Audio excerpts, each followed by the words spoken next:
My guest tonight is a medical doctor turned politician.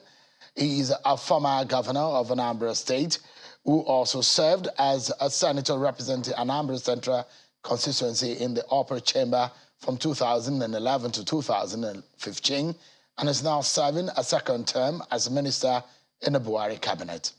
Senator Chris Ngige joins me now live on the program. Thank you so much for joining us. Thank you, Sean. Thank you for having me. So officially, you are a presidential aspirant. Total and complete. So you went to Idemili to declare? Yes, my hometown. Your hometown. Same soil where I told them I was going into politics in 1996. Same soil. So you went there, told them that I went back to the same soil. Their son is ready to take up the biggest role as far as politics is concerned in Nigeria. Same prayers they gave me when they were sending me off in 1996. I say, pray it again for the people of Nigeria, because I want to lead the people of Nigeria. This time around, I hope it won't be truncated, because you know what happened in the first instance. What happened?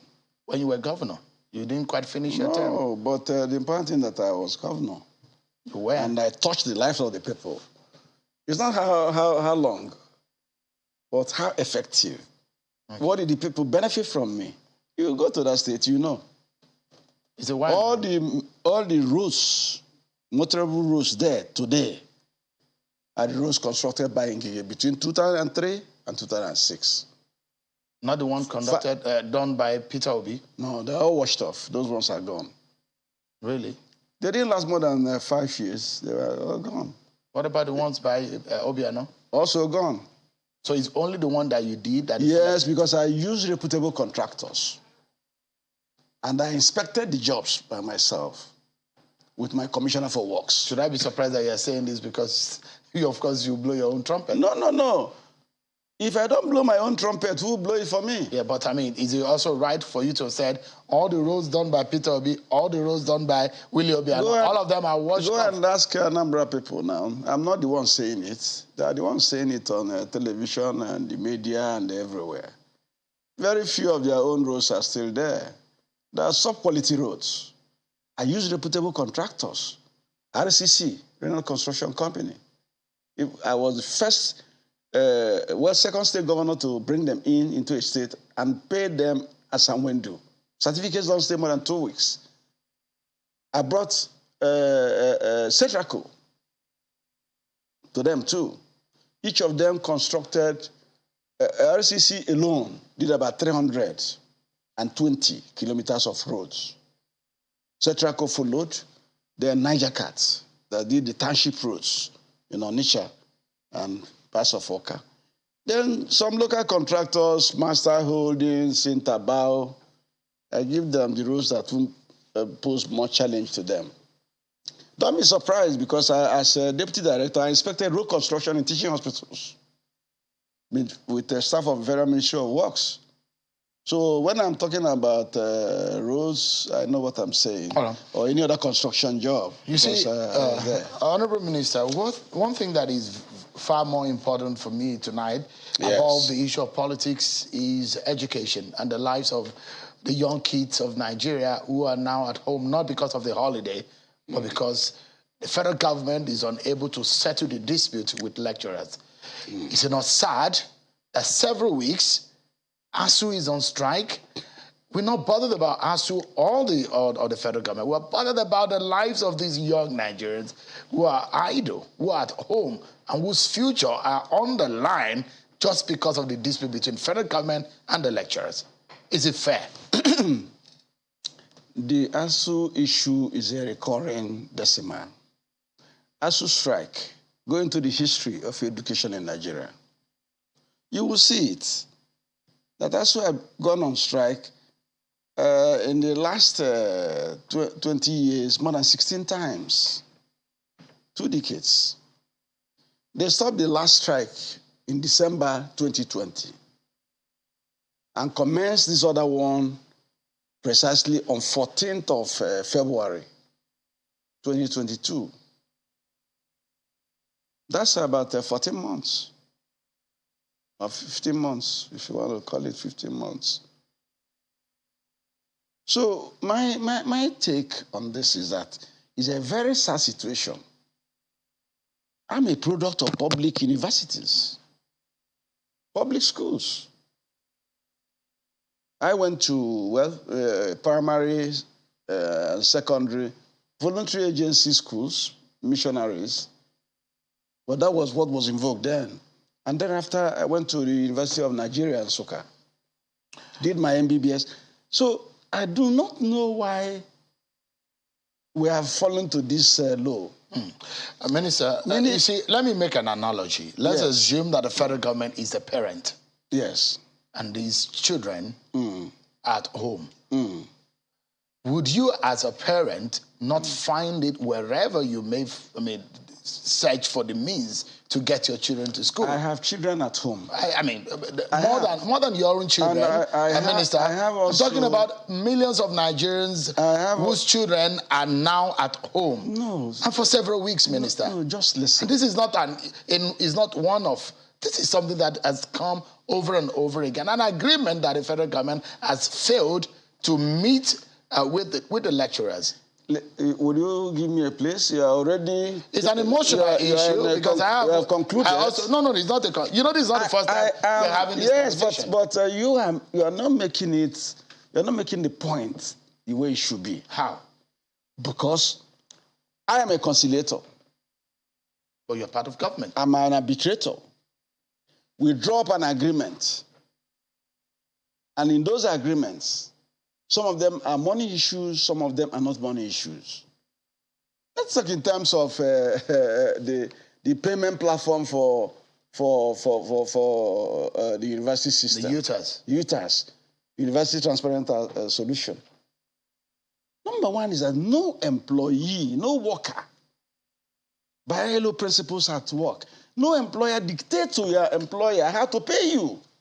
The important thing is for your salaries, remuneration, to be paid as and when due. But I thought we'd gone past that. Just hold on, Minister, because when we are taking this issue, we also need to clarify it in a way that Nigerians will understand. I thought we'd gone past that level because you told them that you want to verify, and you told NIPTRA to verify UTAS. Very good. That shows you the commitment of government to bend backwards to please them. Government shaded their rights. You dictate to me as my worker, I'm not bound, but in the interest of peace and in the interest of the fact that we have said that we want to encourage local content. Presidential Executive Order 3 and 5. Let us take this, your solution, the software, for tests. Ministry of Labor doesn't do tests. Education doesn't do tests. The only body permitted by law of the Federal Republic of Nigeria to look at softwares and everything, information technology, hardware, is NIDA. So when I convinced Mr. President, I and the SGF, we're the supporters of ASUU, we said, let's go and test this thing and encourage them. Because if they say IPs is amputating their salaries, what is there is to, if we didn't want to encourage them, they said, okay, put into IPs the areas of amputation machinery so that it can stop. But we said, no. Let's test this. If it's good, it's something for the Nigerian university system. It will have a handshake with IPs. Do not forget what brought us to that situation. Minister of Finance complained that she had to pay 870 billion as shortfall of payee taxes, which was not being paid in the university system and the teaching hospital system. So when the IPs came on, IPs started deducting appropriate taxes of payee, started deducting cooperative payments that were due that were not being taken out at the time.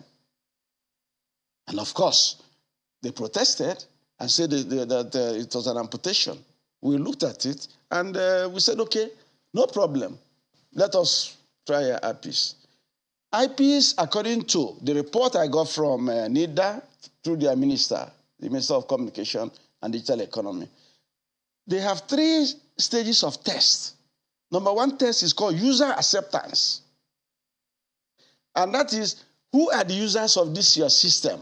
University bursars, College of Education bursars, and the rest of them all. They brought them to Abuja and looked at the UTA's system. And gradually it was scored 93%. User acceptance.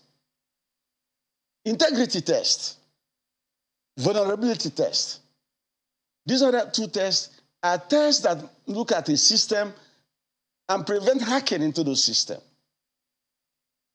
Gives them a bulwark, a buffer. So, has it gone through, as the UTA has gone through these stages? The UTA has passed user acceptance, which is, are the users going to use it? Are the users compliant? The boss say yes. What about the second stage? The second stage, from the report I got from NIDA, and which ASUU also have, NIDA said they failed integrity test, vulnerability test. And I proposed to ASUU, I said, this is the report. For me, as your conciliator, let us go ahead. Do joint tests with them, because your reply says these tests were done in your absence. But if it's an application, it can be reviewed, it can be adjusted, and the back end can be fixed. Good. To fix all of those vulnerabilities. Correct. I proposed that and said, do a joint. And we even this time get observers so that nobody will be cheated. They told me, yes, they will look at it, and before I know it, by February 14th, they have gone on strike. And say it's a warning strike. No notice, nothing. So this is it. So how can I now force NIDA to give them a certification for that they have passed integrity tests and also passed vulnerability tests when they are the expert? I'm not a computer expert. I'm only a conciliator. Do not make a mistake. Their primary employer is Ministry of Education and National University Commission. Down the line, the University Governing Council. Okay, so, Minister, so the manner in which at which you want to, you cannot exonerate yourself. Because you've made a promise. I'm a part of government. Yeah, you're part of government. Yes. And you are in charge of all the workers in Nigeria. They're somewhat on the... and I protect them. I have conciliated so many of them satisfactorily. And you have made promise in the area, as far as ASUU is concerned, that you will ensure that they don't go on strike again. You said that. Of course. Now, but it has happened. No, they have now said, no. ASUU says, NIDA has to give us certificates, whether it's good or bad. How can they do that? They now said, when eyepiece was installed here in Nigeria, NIDA didn't test them. That's a very lame argument. No, but at the time eyepiece came in here around 2006. This argument about whether or not eyepiece went through the same. If you put UTAS through the test that is going through now, did you put eyepiece through that same test? That's the question. There was no NIDA law. You were not scrutinizing. There was no NIDA law. You didn't scrutinize eyepiece the way you're scrutinizing UTAS. No, there was no NIDA law then. And what is happening presently is that eyepiece and NIDA are working hand in hand, and they keep on upgrading their solution, and wherever there's a defect, they assist them. All right, this is what they want to do. You see, this ASUU problem, Minister, if we continue, because I have all of their memoranda of understanding with you, and all of their recommendations, and of course their demands. But it's a program that will take us 2 hours. God bless you. So so that we don't go into too much into it. The question I'm going to ask you tonight, Honorable Minister. What is the solution? When are they likely to go back to work? The solution is that, number one, ASUU has to come down from their high horse. You cannot go and start intimidating people in NIDA and threatening the Minister of Digital Economy and Communication with revocation of his professorship. That is a fake professor. That they didn't, just listen, that they didn't approve you. And you go to ABU and say you are going to withdraw the certificate of the director of NIDA. That's bullying. It's not allowed in labor negotiations. That's number one. Number two, I'm coming. Excuse me, I'm coming. You asked me a question. Go ahead, please. Number two, there is a renegotiation going on in the Ministry of Education. All right. Towards the 2009 agreement, which stipulates that you review their condition of service. You review everything, including the revitalization and everything. Let's know where we are. They have done that. In education, I set up the committee. I forced the education to speed it up last year. They finished it. And they said, every side, go back to your principal with this proposal we have, so that your principals will look at it. Look at you can call it draft agreement, you can call it proposal, but there are no signatures there. Nothing, nobody signed. So the education side, which is Professor Monzoli committee, Monzoli, because that negotiation is headed always by a pro-chancellor, who is usually chairman of pro-chancellors. Like now, Benoni Briggs is heading it. They came back and budget and planning, National Salary Incomes and Wages Commission, Ministry of Finance, Ministry of Education, National Universities Commission, 4 of these government agencies were in that committee as advisors or observers. And they pointed out to them and said, this proposal will not fly in government because the government doesn't have the means to start adjusting salaries of university teachers and by 180%. Right. Minister, you painted so the this picture is it. like... No. So what is happening now, we are giving them 6 weeks. Okay. We gave Benoni 6 weeks. I'm waiting for their report from education. Minister of Education has to transmit it and say, this is what we have agreed.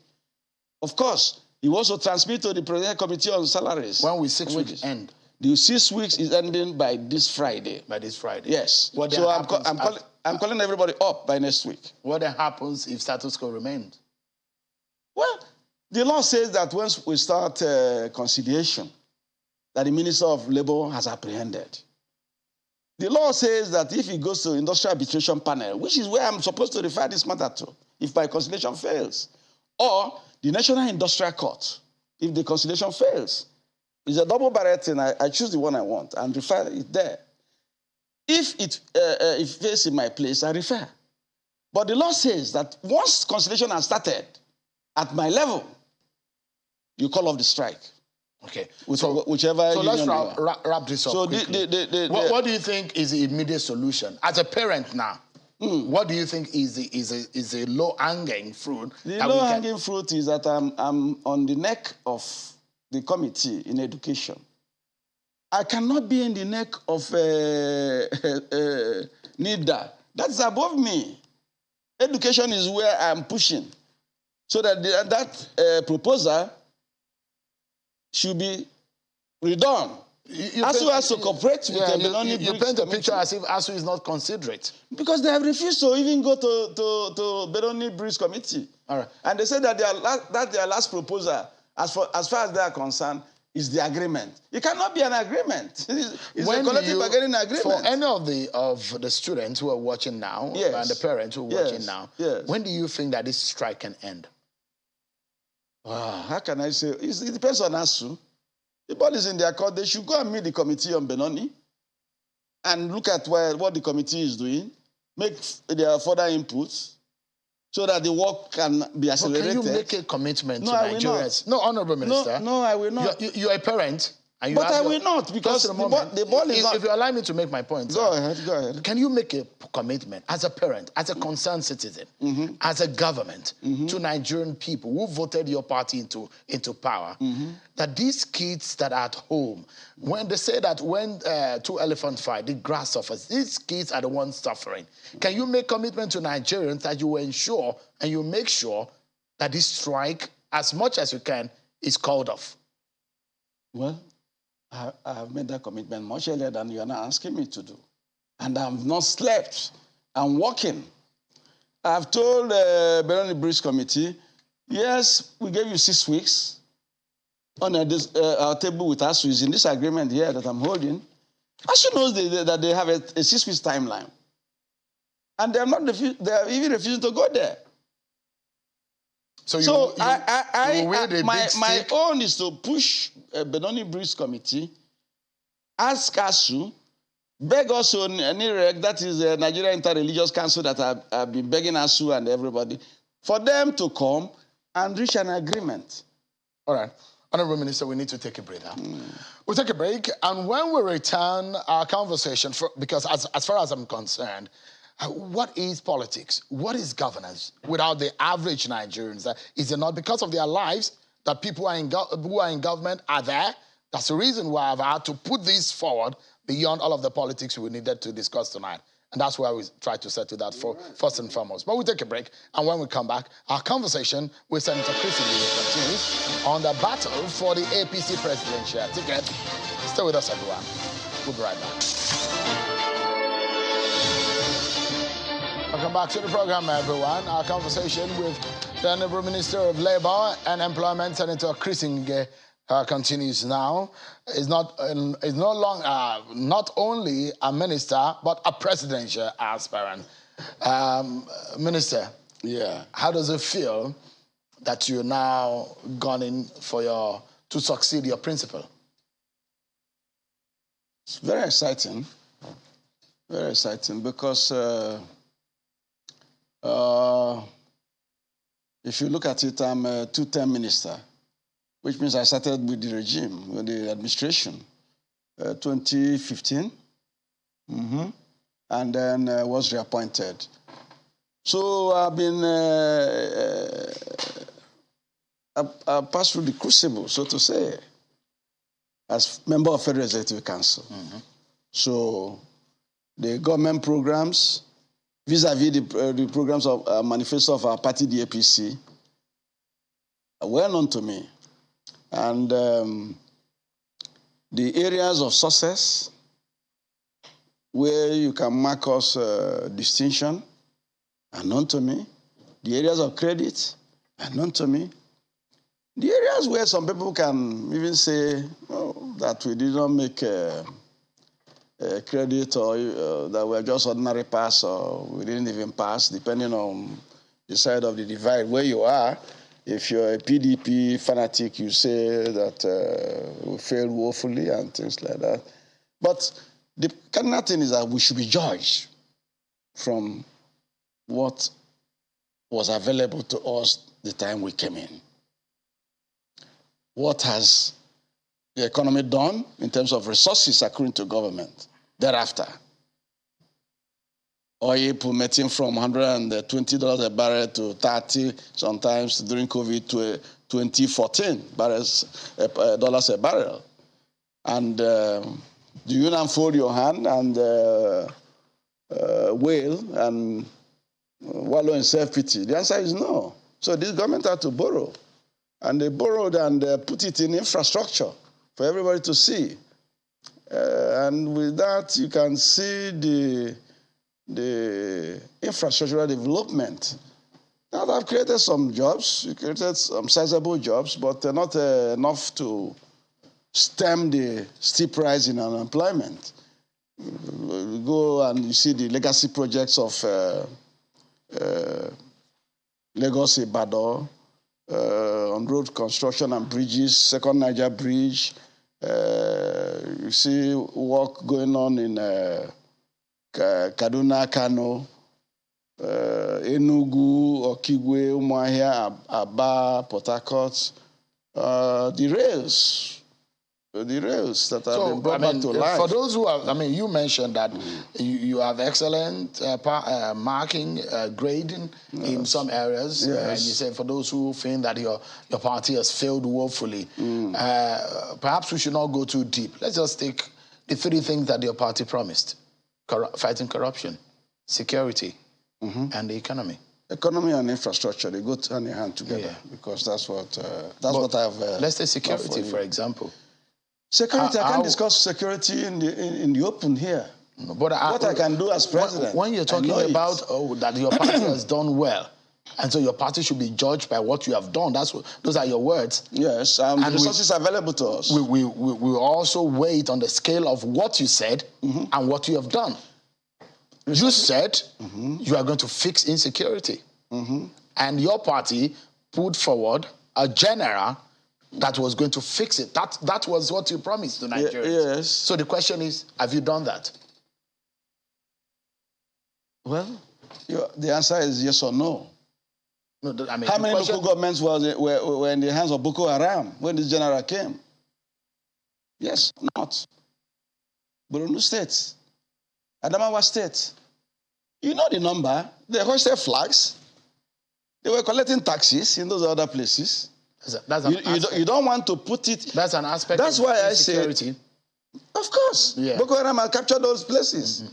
That's why I said it depends on how you want to mark. But the federal government said you have to go into. But the federal government said Boko Haram and bandits joined forces to bomb that train, to attack the train that was headed Abuja from Kaduna. Is there anybody denying that there's banditry in Kaduna? So nobody is denying based on the promise that you are going to fix security in the country. No, that's why I'm telling you. So I'm asking, have you done that as a party? We have not done it 100%. But for you now to say that we have created a situation that's hopeless and helpless, no, I don't agree. No, I go into the basket. I've never said that here. I was just asking you the question based on what you promised Nigerians. Yes. In terms of security and what you have done mark us on the ones we have achieved very well. You have said we have taken back all the local government. And we're using your own marketing scheme that's what I'm telling you. And we're saying, in terms of security, have you done what you promised? Are Nigerians' lives safer when you took power in 2015 than now? Our roads and our villages are more accessible to go without the fear of these bandits and insurgents killing them than 2015. Sharon, better come down and listen. No, I'm asking a question. It's a simple question. I've been an examiner, and I know what marking means. Assessment, I know what it means. You do positives, you put them. You do negatives, and you put them. And then you find an average. That is the way the marking is done. So I am telling you, go into a weighted basket, put all this. The local governments, about 14 or 17 or thereabout, that were in the hands of Boko Haram that were retrieved. Abuja, which was unsafe, by the time I was in National Assembly, and we were waiting for the day they would tell us in the National Assembly complex that the place had been overrun by Boko Haram. Talk in terms of other areas, and so put all of them on a weighted basket. But more importantly, has the economy been fair to us or good to us? The answer is no. Resources-wise, no. And you do security with resources. You don't do it with an empty hand. Resources in that you have to find a way to treat the issue of unemployment, the issue of poverty, the issue of the have-nots.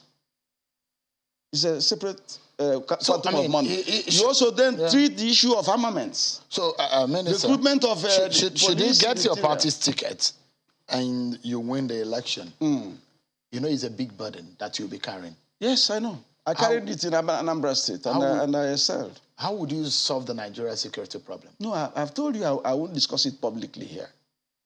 But if you want me to, I can just tell you one area. Let me tell you the job. Let me tell you just one area, and I'll leave it at that. And why I will do that is that it's an area that even in the Federal Executive Council, they know my opinion. National Economic Council, they know my opinion. And I'm firm on that because I was a state governor and chief security officer of my state. And that is the rejigging of the Nigerian police force. I have no apologies over it that the Nigerian police force will be rejigged to mimic the federal and state judiciary system we have in Nigeria. You know we have a federal judiciary. To collapse it and devolve it. You won't collapse it. You don't use the word collapse. But you break it down so that the layers are something like we have in the US. No, exactly. But the nearest one to you is that you have state high court judges. You have customary courts. You have the chief judge of a state. Those appointments are made in the states, approved by State House of Assembly, and brought to NJC. So nothing stops us from devolving the structure of the Nigerian police in such a way that commissioners of police are drawn on that state, just like the chief judges.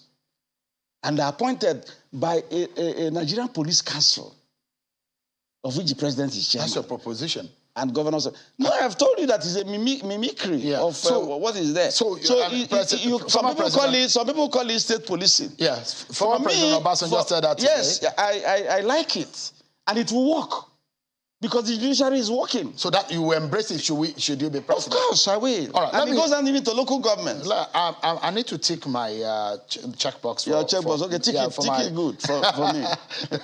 that I passed. The Nigerian people who are watching will be able to tick whether or not. I will bring police into every hamlet. Every hamlet. And how would every you pay local them? Government. How would you pay them? I will pay them. What is my security vote for? I have vigilante in Anambra State as governor. You didn't know they withdrew police from me in Anambra and from public buildings? I used vigilante. And I was paying them 30,000 each at that time. The equivalent of 30,000 today is 300,000 naira. I paid them. I fed them once a day. I provided them vehicles. We registered their guns, the pump action guns. We registered them. They were everywhere. They were in every community. And so the place was policed. And I had a central command in Oka with my commissioner for special duties, Prince Chris Atwegu, in charge with his special advisor security. They were liaising with the commissioner of police. The Constitution permits that. You designate a commissioner, an officer of your government to work with commissioner of police. The proposition you're making in the area of security. Yes. That's the only one I want to make public. You've been a lawmaker. You know what that means. Yes. You have to go through the Constitution to fix that area of the Constitution. That's right. You have to. You know because you have to change the composition of Nigerian Police Council. That could be. No. A government headed by a president who was a legislator, like me. I know the workings inside that place. I know what to do. Okay. I'm going to be talking to my colleagues. Let me go into another. I'm a product of the National Assembly. Have you bought your form? No, but you say you are current, that you have everything. Sale of form starts on Saturday. Well, you are not current. I'm going somewhere. You are not current. 100 million naira. Yes. That's what my party neck fixed. Are you happy with that? Whether I'm happy with that or I'm not happy with that, that is their own postulation. They have done their calculation. They have done their work. And Abdullahi Adamu, the chairman, is a very serious man. If you know him well, Saki Yaki. He was my colleague in the Governors Forum. He was chairman of Governors Forum. And he was my colleague also in the Senate, 7th Senate. He's a very serious-minded person. For Adamu to say 100 million, he has seen certain things. And I was a party official. In PDP, unfortunately, I was Assistant National Secretary and Zonal Secretary of Southeast. I was a NEC member. So I know the workings of the party. So I'm not going to crucify them or say crucify them. No. Let me give you a typical example. After the selling of these forms, candidates emerge, both governors, senators, House of Rep, and when you tell them to contribute to the party, you won't see them. That's our experience in PDP. That's our experience in ACN. That's our experience in APC. So I can tell you that. And they have done the right thing by saying that the young folks, to encourage the young ones, that they have 50% discount. That's magnanimous enough. Because, I mean, the nearest cost of nomination from other political parties is 40 million, the closest one to yours. And for those who have criticized... They are not ruling party. They are not ruling party. What difference does it make? Is it not the same office everyone is running for? No. They are not ruling party. That's why you have people paying more for Bentley or Rolls Royce when there is a 508. They run on 4 tires. You don't think the high cost? You don't think the high cost of this form, the high cost of this form could be a deterrent for those who are really willing but don't have that much? Because I mean, how many 40-year-old or 35-year-old do you think can cough out 100 million just easily? Anybody under 40, by the schedule and program of the party will pay half of 100 million, which is 50 million. Mm-hmm. Are you with me? Mm-hmm. Somebody like me, I was budgeting 50 million. I am my supporters. But when the thing came out and it's 100 million, they started calling me.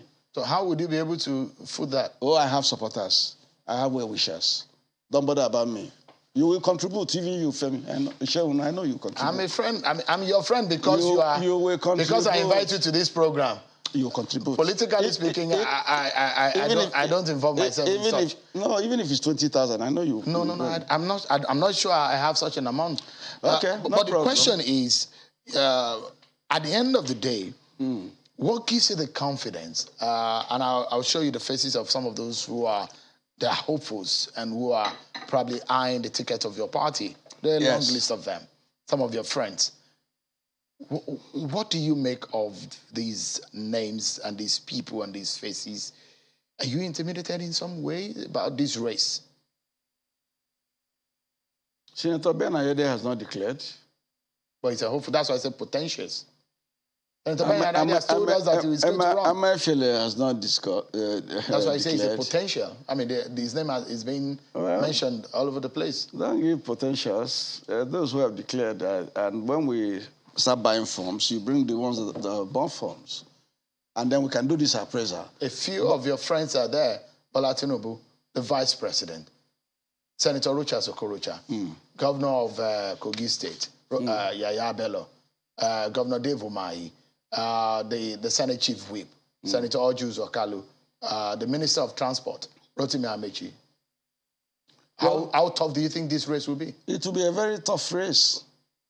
But the best man will emerge. And who would that be? I don't know. I'm not a soothsayer, but I know the best man will emerge. You see, there will be many criteria. If you say you want to rule Nigeria, you tell us where you have ruled before. Where you administered. Were you in an executive position? Yes, it's important. Were you a state governor? If you were a state governor, what did you do? Where is the track record? That one goes. Were you in the legislature? Are you going to be having bickering and boxing bouts with the National Assembly, which is supposed to be a lawmaking body for the country? As far as criticism is concerned, do you think you are the best candidate for the job? If I don't think I'm the best, I wouldn't have put my hat into the rings. So I asked. I'm very qualified. Earlier. I mean, I've been in public service for 40 years, Sean. I started work in Lagos, 1981, as a medical officer 1, rising through the rank, going on courses and everything to become deputy director in the Ministry of Health. So you understand the problem of the civil service? I understand the civil service. And you know that there's a major problem with the civil service? Yes, I know. Would you consider the Steve Oronsayo? I know the areas of waste. Will you consider the Steve Oronsayo report? Steve Oronsayo report? Yeah. Would you consider it? It's a good report. Yes, I will. To fix the civil service system? Oh, yeah, why not? I've read through it. It's a good report. There are 1 or 2 areas of vacillousness in what they did, but to me, it's a good report. So I'm telling you that I have passed through the mills of the public service of Nigeria, both political party-wise, civil service-wise,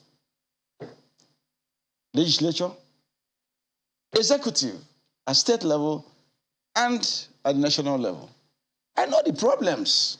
Have you done I'm in the room. Have you done well in all of those areas, not just passing through them? Well, I have just told you. You can go to Anambra. My record is very clear. You can even start from my town, Alo, where you saw me making the pronouncement. I was President General of the town union, taking contributions from everybody, including the market women in their shop. And by December, my executive will give an account every 30th December to all people. All right. I did it for 4 years. As a sitting minister, you know what the Electoral Act says? What does it say? The Section 84 of the Electoral Act, for those who are holding offices, and what the Constitution also says about those who are political appointees. Do you have any fears as in respect of the law? No, Sean, no. It's you people that are overfanning this thing. You overfund things that are not necessary. What the law says? The Constitution is the grand norm. It is the grand norm. It's the biggest and the heaviest of all the laws in Nigeria. It's the mother of all laws. Yes. As far as our laws are concerned. And for you to be president in section 137, it has given you areas of qualification and areas of disqualification. So you don't need to resign? No. That constitution says you do so 1 month to election for public officers. The issue now is a minister a public servant? Yes. You're a public servant? Yes. Go to Schedule 5. You will see me listed there. Ministers, commissioners, governors, vice president, president, and heads of extra ministerial bodies. They listed all of us. Gave certain things you should not do because you're a public officer. You cannot take 2 jobs that have executive position and receive salary in them, no? You can't. You cannot do business or trade or be a contractor, no? You're not a businessman. That area says you can only do farming as a public officer. That's why many people are doing farming. All right. And prohibits me and others from owning and operating foreign accounts. And we're obeying. All right. As public officers. A public officer is a public servant. We need to go now. Yeah. On a final note, just in 30 seconds, if you can answer this question. There are a lot of challenge that will come on your political party, APC, as we go into the 2023 election. How do you know? Yeah, they're already throwing the challenge. I mean, you are the ruling party. You are the party to beat, isn't it? You are the ruling party. Yes. So it then means that there are a lot of people who will throw challenge at you. They want to beat you at all costs. There are those, the third force, there are the alternative party. And the PDP is also saying that they want to come and rescue Nigeria from the strong grip of the APC. In the eye of, just a moment, Minister, in the eye of the public and the average Nigerian, do you think that your policy has the acceptability? What? The acceptability to win an election. Your party, APC. Have you looked at the INEC by-elections results being run in the last 18 months? Go and get it and look at it. My party is consistently winning election. Because the people know. Don't think that these people you see in the remote areas, they don't know what is going on in the country. They know. So your party is not afraid of the PDP? PDP is our main challenger. But we shall win them. They've always been challenging us. You think you can be third time lucky? Yes. Senator Christie. Not that we are going to be lucky. In fact, if my party gives me the ticket, many Nigerians know that Ngige is the round peg for the round hole of Nigeria. I will fit him. And 2 years, only 2 years, you see the effects of my governance. Senator Ngige, thank you so much for coming in tonight. We'll still probably bring you back. There's still much to talk about your ambition in the coming days. Thank you so much for coming tonight. You didn't wish me luck. I wish you luck. Thank you very much. That's our show for tonight, everyone. Many thanks for watching. I'm Sean Kimale. Bye for now.